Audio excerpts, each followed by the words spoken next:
Erica. Welcome back to Maniacal Reader. Today I'm going to be doing my TBR Takedown 4.0 wrap-up. The TBR Takedown Readathon is all about trying to get as many books as you can off of your TBR. Now, I enjoyed using the hashtag for this readathon, and I enjoyed hosting my own reading sprints on Twitter. I saw a lot of people using the hashtag, and that gave me the idea to check out some new booktube channels in the future, as well as some blogs from other book people in the community that were participating. I read almost my entire TBR for this readathon, which I'm very happy about. So let's get into the books. The first book I read in this readathon was Addicted for Now by Krista and Becca Ritchie. This is book 2 in the Addicted series. Lily is addicted to sex, while Lo is addicted to booze. At the start of this book, Lo returns home from rehab, and Lily and Lo have to figure out a new dynamic in their relationship. Meanwhile, on top of all of this, a stalker is harassing Lily and Lo and threatening to make Lily's sex addiction public. Lily and Lo basically spend the entire book trying to figure out who the stalker is, and by the end of the book, his or her identity is revealed. I like how the authors drew out the mystery of who the stalker is, and it forced Lily and Lo to re-examine their past enemies and their failed relationships with people, since they basically isolated themselves due to their addictions. When the identity of the stalker was finally revealed, I couldn't believe it. As a result of who the stalker is, it tears apart a relationship for one character and strengthens the relationship between two other characters in the book. Through Lily and Lo trying to figure out who the stalker is, we get to see little glimpses of who Lily and Lo were before the start of the Addicted series, which I thought was also interesting. I enjoy character backstory because it helps me feel more connected to the characters in general. Also in this book, Lily faces a setback in her addiction recovery, but she recovers from it well, even though she still struggles. Besides the main plot in this book, which I thought was awesome, there's also a deepening connection between Daisy and Reich. In this book, you'll have to read the book and find out what I mean. The ending of the book really surprised me, and it was just the cherry on top of this fantastic book. I gave it 5 out of 5 stars, and I enjoyed it a lot more than the previous 2 books in the series. Naturally, the next book I read was Kiss the Sky by Krista and Becca Ritchie. This is the first book in the Calloway Sisters series, but this is the book that comes after Addicted for Now. This book follows the romance of Connor Cobbold and Rose Calloway. Rose and Connor are 2 very different characters when compared to Lily and Lo. Their romance is light and humorous and based on the great intelligence of both characters.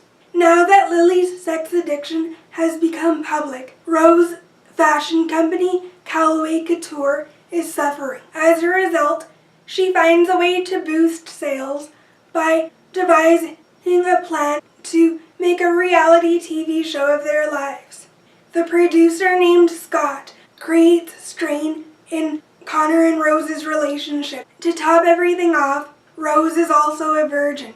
Despite everything, Connor and Rose stay true to each other, although they have ups and downs throughout the book.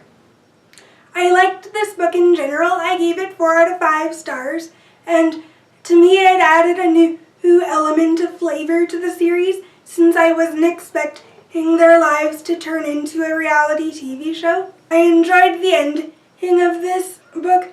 I was surprised by a couple of things, but I thought the book ended perfectly. After reading Kiss the Sky, I moved on to November 9 by Colleen Hoover. This is a new adult romance book that follows the characters named Fallon and Ben. Fallon and Ben meet by chance when Fallon is supposed to be moving across the country to New York because they really like each other and hit it off. Just before Fallon leaves, they agree to meet every year on November 9th for the next 5 years. And they're not supposed to communicate with each other throughout the year in between each meeting. Ben is a novelist, and he uses the relationship that he has with Fallon as inspiration for his new novel.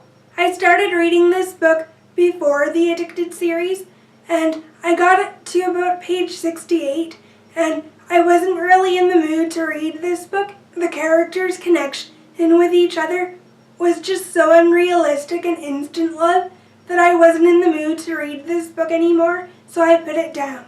But through this readathon, I actually picked up the book again, and I ended up finishing it.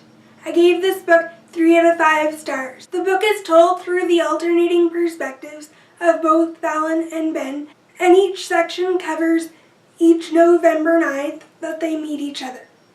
There are twists and turns and new information about each other's lives each time that they meet each other, but some of this new information almost derails their relationship forever. As the story moves forward, Fallon is faced with the choice as to whether she wants to continue her relationship with Ben and incorporate him into her everyday life, or whether she just wants to break up with him and forget about him and move on with her life.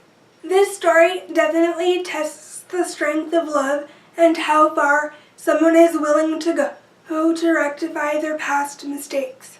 I think this book has a great message behind it, and it further reiterates how one impulsive decision by someone can change someone else's life forever.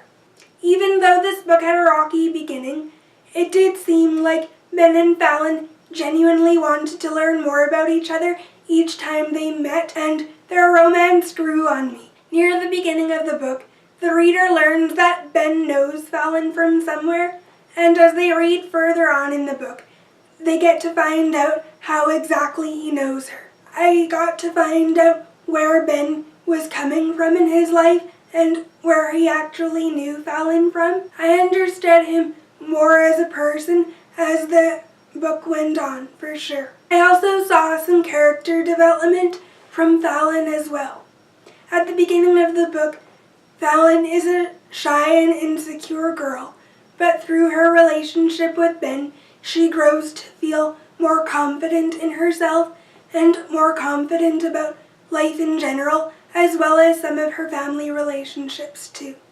After reading November 9, I started to read Hothouse Flower, but I only got 100 pages into it before the readathon was over, but I finished it on the 28th. I won't talk about this book in this video, but you'll hear more about how I feel about this book in my June wrap-up coming soon. That's all for my video today. I really enjoyed TBR Takedown. I had an awesome time, and I read 3 out of 4 books, which was awesome. I also enjoyed seeing what other people were using the hashtag, and the fact that I got to meet some new people, which was great as well. I will definitely be participating in the next week-long TBR Takedown for sure. I hope you guys liked this video. Comment down below and tell me if you participated in TBR Takedown and what you read. Did you enjoy the readathon, or did you struggle throughout the readathon?